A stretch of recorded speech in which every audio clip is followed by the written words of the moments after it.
Anthony mentioned that I'm been on staff the longest, I would always joke, Ben and Tisha are amazing. Aren't they amazing? I love Ben and Tisha.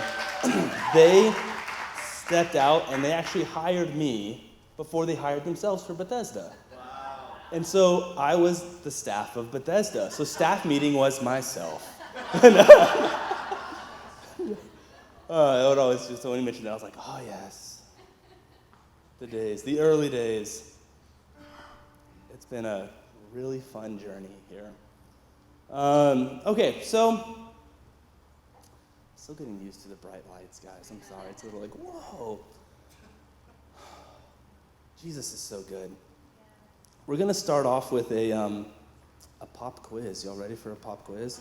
This is going to get you gold stars in heaven. So, who remembers the last two sermons that I gave, and what were their topics? Community. No, there was another one between the before and between names of God. You guys were gone. That's why you don't remember that one. You guys were gone. Nope, that was further back. No, that was community. That was healthy family. So the one after that was encounter God. So I've been going through Bethesda's vision, right? It is encounter God, healthy family, and revive our world. Guess what we're going to talk about today? Healthy family. We're going to camp right there. No, we're going to talk about revive our world, right? How do we? Hold on. Yeah, can you do that for me? I told myself before, I was like, I need to open this before I get up on stage because it's always hard to do it with the mic. And thank you. Give Donnie a hand. Man of the year gets married in a week. Come on. How do we revive our world? What does it look like? How do we partner with heaven to bring the kingdom of God? Right? We pray, your kingdom come, your will be done, on earth as it is in heaven. On earth as it is in heaven. We want to see his kingdom established here and now. It isn't a, hey man, I'm just going to wait to experience heaven when I die. Right. Yeah. Right. No, I get to encounter and experience it now. Yes. Amen. So how do we do this? Jesus tells us in Luke that the kingdom of heaven is within us. It's kind of a deep statement if you think about it, right? The kingdom of heaven is within us. There we go. I'll hold that mic up a little more. The kingdom of heaven is within us. So that means now, wherever I go, whether it is to work, whether it's to the grocery store, whether it's to a restaurant, whether I am sitting in traffic, I am carrying and stewarding the presence of God, the kingdom of God. I'm carrying it with me throughout the day, and I'm getting to release it and deposit it wherever I go. Right? It's Ben always says that signs, wonders, and miracles are waiting to manifest wherever you go. It's right there. It doesn't become this work of, man, I got to do. It's like, no, I get to steward the presence that is within me. I get to steward the kingdom and just live my life enjoying Jesus, and we're going to see his kingdom established. Come on. It's realizing that, right, the word revive. We want to revive our world. The word revive means to bring back to life. Yes. It's realizing that the same spirit that raised Christ from the dead is living within me. Because if I'm going to revive my world, I got to understand and have an awareness that the kingdom of heaven, the Holy Spirit, the power, is within me. So, how do we impact our world? My starting place, I'm going to give you my starting place. This is Kyle's starting place, is enjoying the presence. Yeah, that's good. Stewarding the presence in my own life is the starting place for being able to release it and carry it out there.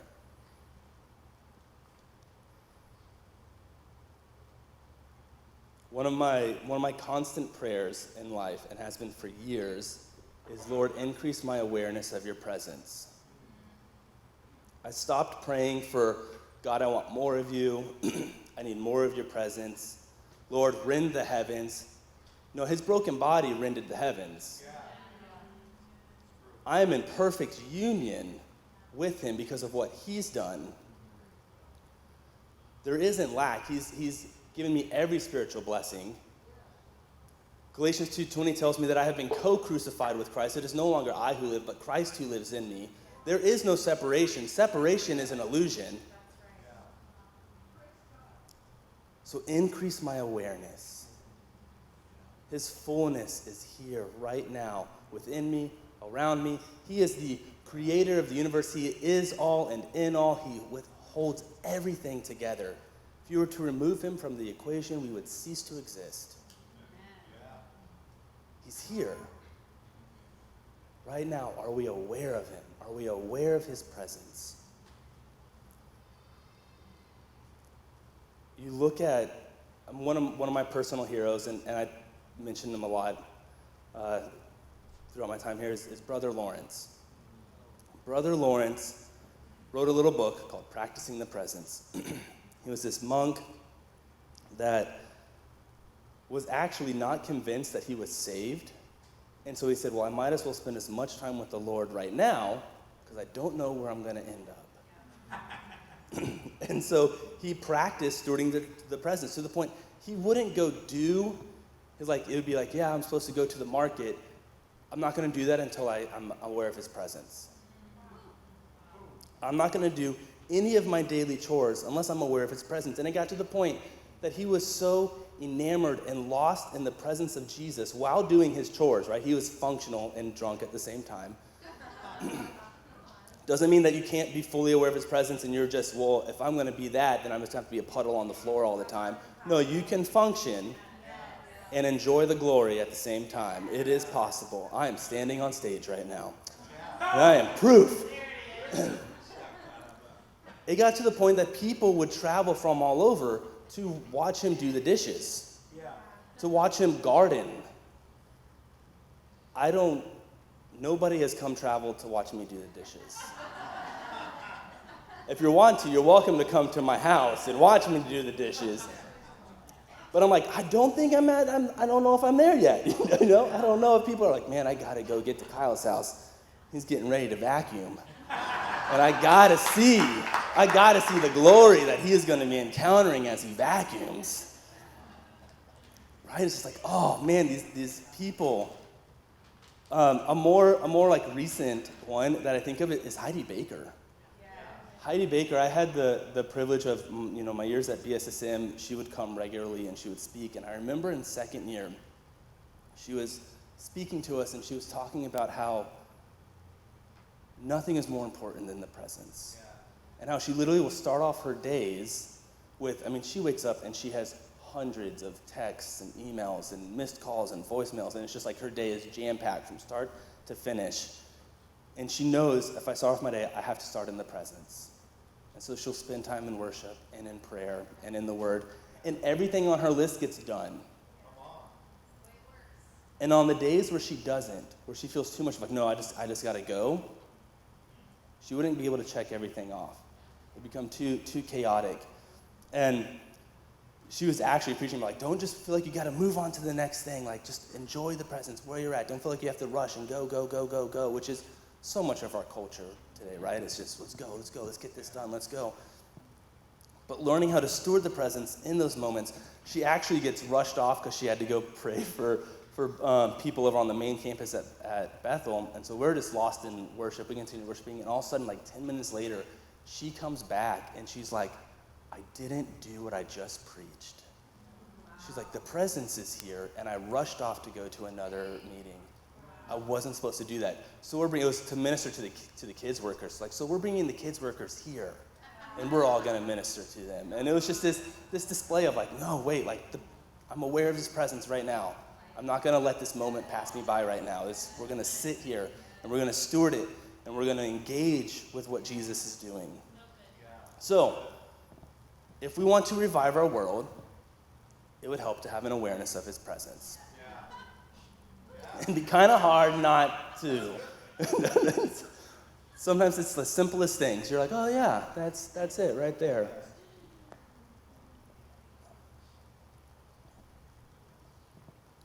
So, now, we have this awareness. We're like, oh yeah, I'm aware of his presence.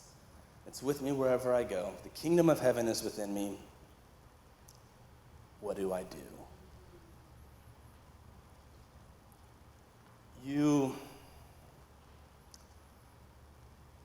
How many here know that everyone has a sphere of influence? Yeah. Right? We all have a sphere of influence. And in all of our spheres, we might have overlapping spheres, but there are spheres of influence that Ben Shed has that I do not. Right? And I have areas that he doesn't. There's areas that Anthony has that I don't. There's we all have these different spheres that we're able to impact and influence. Who here has ever heard, I'll say this too, I said, I can only bring change, I can only revive or impact the areas that I have influence in.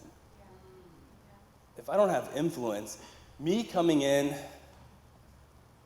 to a car show and trying to change that, it's not going to go well, guys. I'm going to be like, horsepower. That's right, awesome. Did they fit them in the engine? They fit the horses in there? How does that work? Just wasn't a car. Cars are beautiful, and I love getting them and going fast when Anthony's driving. Let's go. But it was never my thing growing up. Now, if you want to talk football, if you want to talk barbecue,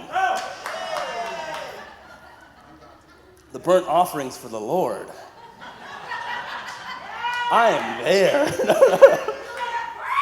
And I will bring revival and influence. So we all have different spheres, and we can only really impact the areas that we have influence in. Who here has heard of the 7 mountains of influence? Oh yeah, a bunch of hands. Let's go. Okay, so they are media, government, education, economy, family, religion, and arts and entertainment. They kind of lump 2 together. It's really like, that's kind of 8, but they lump the last 2 together. So the heart behind this concept is that you have these 7 areas of culture of the world. They can all be put into these 7 things. And the heart of this message of the 7 mountains is that the church would come in and influence these mountains. That we would come in and we would bring the change that we want to see. Now, one of the things that I hear a lot with this message is the cries and the demands for the church to conquer these mountains. It's we need to conquer them. We need to take control. We need to have the power. I have an issue with that message. It's not biblical. It's not Jesus. Jesus didn't come in and say, I need all the power. I need to control all these mountains. I need this. He came in and said, no, the Son of Man came to serve. I'm here to serve. He relinquished. He was tempted with power. Satan said, hey, I'll give you power over all the kingdoms. All you have to do is bow and worship me. And Jesus says, we only worship one God, and we only serve one God. I'm not bowing to you. He had the opportunity to take it all. He said, no, that's not my purpose. That's not what I'm here for.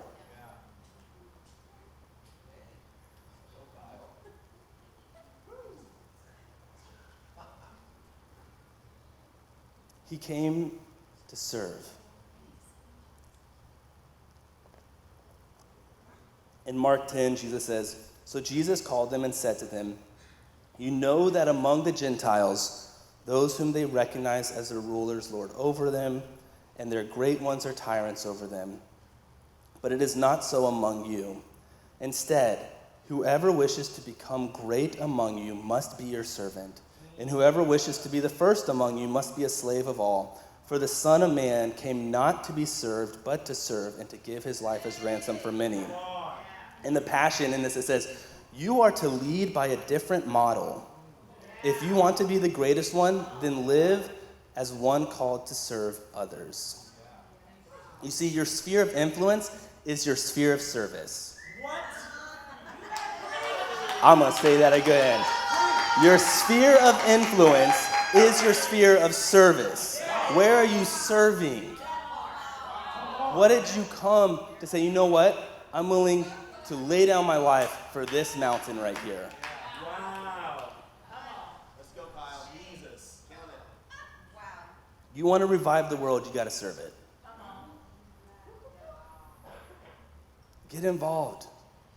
Too long the church sits on the sidelines and does nothing, and now it's come back to bite us, and we're like, wow, how did this happen? And we're asking God, why didn't you do something? And he's like, well, my hands and feet aren't moving. That's right. Wow. I'm stuck right here. You're not doing anything. You're the body. I'm the head. I'm like, hey, let's go do this. And we're like, I don't know. Are we supposed to bring change? Are we supposed to serve? What are we supposed to do? We just want to take control and have power over it. And he's just like, I'm already got power over everything. Serve it. I already have all power and dominion. Serve it. Come on, Kyle. I'm here for Jesus. Right? We're called, Jesus, he tells us the parable of the woman who's like, the kingdom of heaven is like the yeast that works it into, what is it? It's like three measures of flour. She takes the yeast and she works it into three measures of flour until it's completely leavened, right? It's blended in. You don't know it's there until you bake it, and all of a sudden, the yeast does its job. That's what the kingdom of heaven is like. It isn't coming in being like, we're the church, kick down the door. Get down, everybody. Worship him now. No. We slip in, incognito. We're there. And because we carry the kingdom of heaven within us, because we're aware of his presence, we're able to bring change. We're also going to be able to be like the yeast that causes everything to rise. You look at the lives of Joseph, right? Sold into slavery. What does he do? He serves the Lord. He is faithful to the Lord. Potiphar recognizes the grace on his life, raises him up to he's head of Potiphar's household.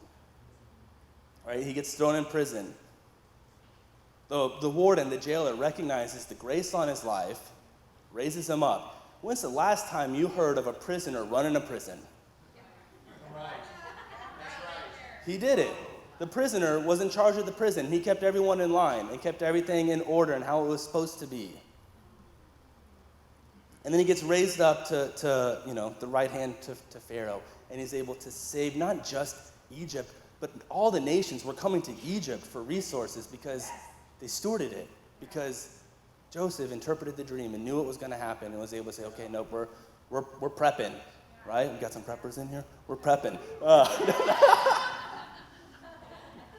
Something's coming, and we need to be ready. And it was able to be a resource to not just Egypt, but to everyone. And then the story of Joseph is amazing. When his father, he brings his family, and when his father dies, Egypt mourned for 40 days. They didn't even know the man, but they knew his son. Come on. That part. You better come on. And so they mourned for him for 40 days. The Israelites mourned for 7. Yes. Wow. The Hebrews only mourned for 7 days, and Egypt continued to mourn for 40 days. You look at the life of Daniel, into slavery, serving evil kings. He served like 4 or 5 pagan kings. And he did it faithfully while remaining true to God, true to his word, not willing to bend the knee to anyone but God, but saying, hey, here it is. I'm faithless. He had, if you do like the math of when they went back to Israel and when Daniel dies, he had the chance to go back to Jerusalem, and he didn't. Wow. He stayed. And one of the kings that he served, I believe I've shared this before, is King Cyrus. And there is this artifact called the Cyrus cylinder. And it is known as the first Charter of Human Rights. Now, if I'm a king and I have this really smart guy serving me that I've been pulling on for his wisdom for years and years and years, I'm going to pull on his wisdom to write this Charter of Human Rights. And so I believe Daniel had an influence in writing this. And this Charter of Human Rights was actually the first 4 principles for what is used for the UN's human rights that's in place today. So Daniel's faithfulness of serving didn't just influence them then, it carries influence still to this day.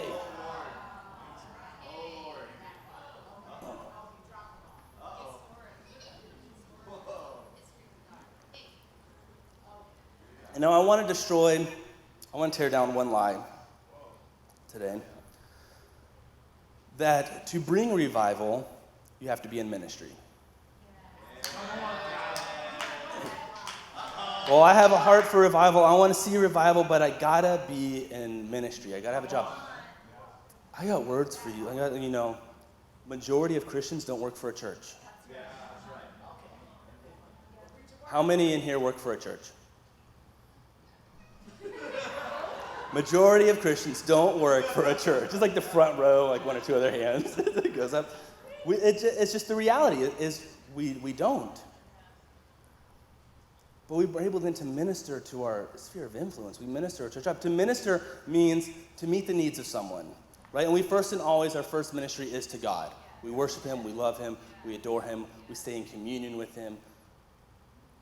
But then we get to minister to the people around us, right? When Jesus tells the story of, he's like, oh, you fed me, you clothed me, you housed me. And they're like, when did we do this? He's like, when you did it to the least of them. You did it to me. When we suddenly discover and realize that everybody has honor. Everyone deserves honor. Everyone deserves to be looked at how God looks at them. I now get to see, man, God loves this person. I'm going to minister to this person as if it's Jesus. And it doesn't have to be in ministry. It is in my workplace. It is wherever I am. Before I worked in the church, I worked at a law firm during foreclosures. Yeah, that was a fun job. Lovely. It was wonderful. But I held this mindset, and I did for a lot of years, that wherever I go, wherever I work, it's going to prosper because I'm working there. Because I'm there, there's going to be peace and righteousness and joy in my workplace, which you absolutely need in a law firm. Dear Lord, you need peace, righteousness, and joy. But because I'm there, it's going to be successful.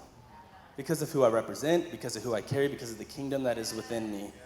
I can't help but succeed wherever I go. There are amazing people throughout the history of the world that brought global change, that were strong believers, and it wasn't in the church. You can look up lists. I was looking at this list of scientist after scientist that would make these discoveries that are groundbreaking, like electricity. We like electricity flowing through here. The guy that discovered how to get electricity going everywhere, Christian. He was a Christian. A bunch of all the early, Isaac Newton, right? He's considered the greatest scientific mind of all time. He was a Christian. He has actually more theological writings than he does scientific.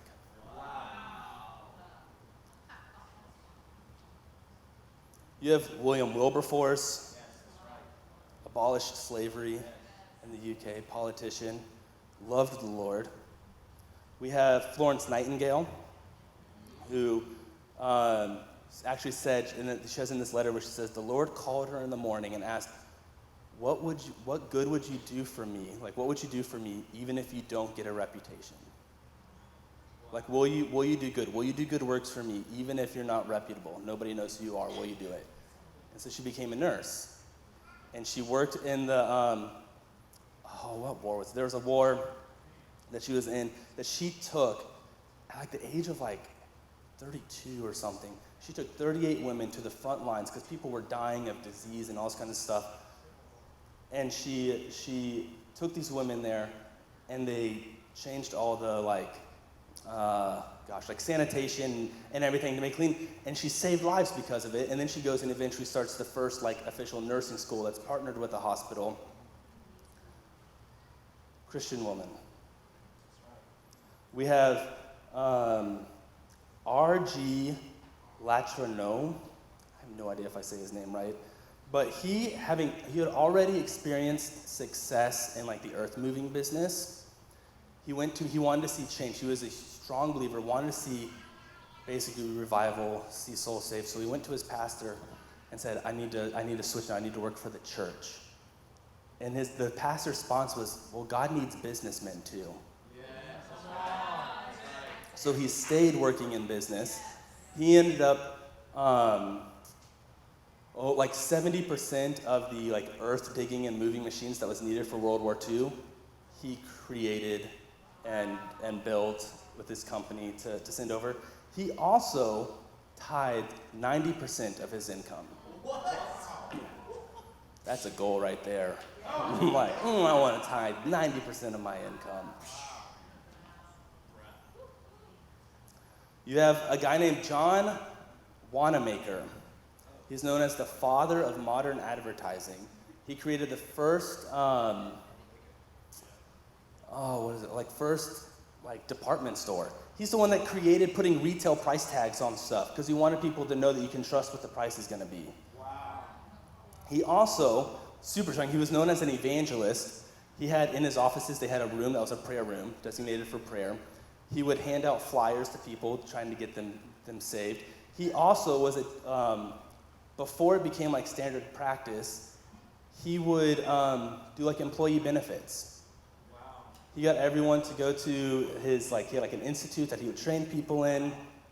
He would free medical care, recreational facilities, profit sharing plans, and pensions. Wow. Before it was ever common practice, because he had a conviction of the Lord of this is what I'm supposed to do, this is what I'm supposed to champion. There's a guy named Matthew Maury, who was an oceanographer. He was a naval officer, and he is the one who discovered the currents in the oceans. You want to know how he discovered it or how he had the idea of it? Psalms 8:8. Wow. No way. Psalms 8:8, it says, "And the paths of the sea." Yes. And he said, it's in the scriptures. Paths of the sea, I'm going to find them. And he charted the oceans. Wow. Because it was in the Word. That was another thing. Reading about all the scientists, a bunch of them were it isn't that the scientific world and the Bible are opposed to each other. It's we use the Bible to spur us into the scientific world, and they discover all sorts of stuff that they're it's not they're opposed. He's they work together, hand in hand. Yeah. So good. We have George Washington Carver. Come on, you like peanut butter? Yes. I do. Peanuts. He changed agriculture in the South. Yeah. He changed it by introducing the peanut. Because cotton would tear up the soil, and he would start the rotation, bring in the peanuts. And it helps the soil, so then you can bring in the cotton. He changed it. He also has a ton of inventions. A ton. The man was brilliant. And because I didn't want to leave this out, you're hearing all these people had there were jobs, they were doing these things, inventors and scientists. If you are a mother, that's probably the greatest calling. And the greatest place to be serving is raising up your children. Susanna Wesley had 19 kids. I think 10 of them, 9 of them died somewhere in childhood. It was rough back then. And then 10 survived. 2 of them are John and Charles Wesley. Yeah. But she instilled with them from a young age. She would sit down with them every single week, and they would go through scriptures, through hymns, prayer, and just talk about the Lord. We have John Wesley, who basically started the Methodist movement, Methodist Church. And we have Charles Wesley, who wrote over 6,000 hymns. Hark the Herald Angels Sing, Oh, for a Thousand Tongues to Sing. That's Charles Wesley. All because of a mom that said, I'm going to love my kids. I'm going to pour into my kids. And they're going to change the world.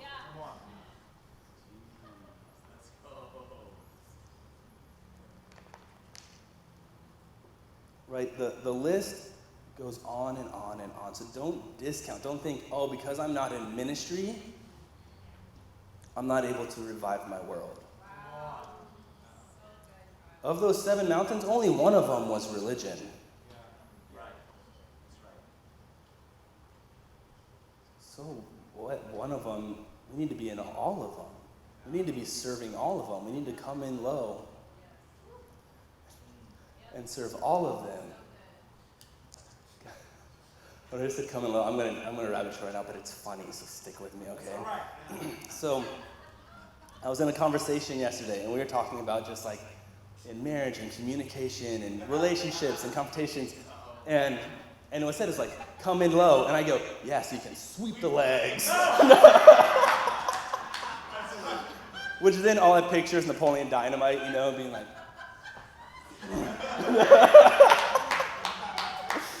oh, hallelujah. Yes, Lord. We come in low and we serve. Don't sweep the legs.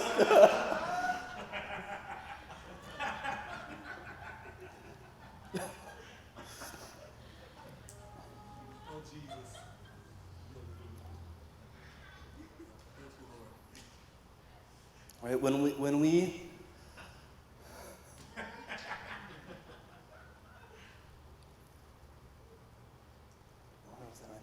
when we lose the ability to see the truth over a person, we lose the ability to influence them. When we lose the ability to see them as God sees them, as valued, as loved, as cherished, we lose the ability to influence them.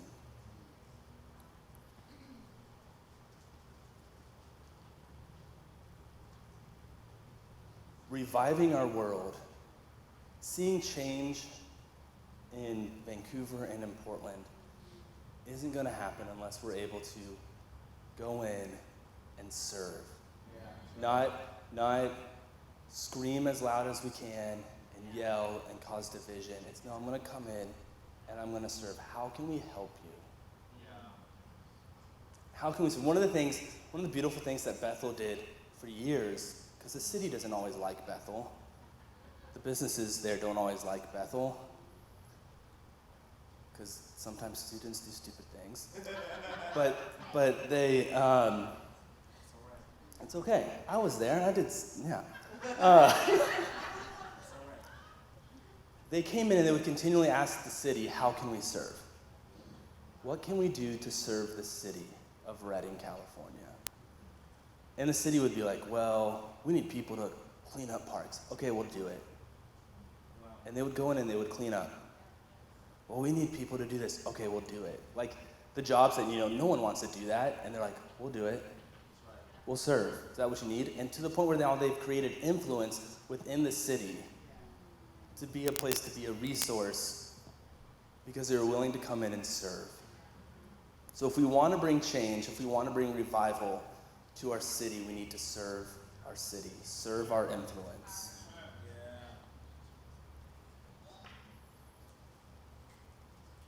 Let's go ahead and stand. I believe that we're entering a time where we're going to see the church influencing every sphere of culture. I believe it's coming. I mean, you can feel it, just the way everything is primed within politics and within business and the economy and the media and arts and entertainment, all of it. It's just like, oh, it is ripe for the picking. What are we doing? Let's go in and let's serve.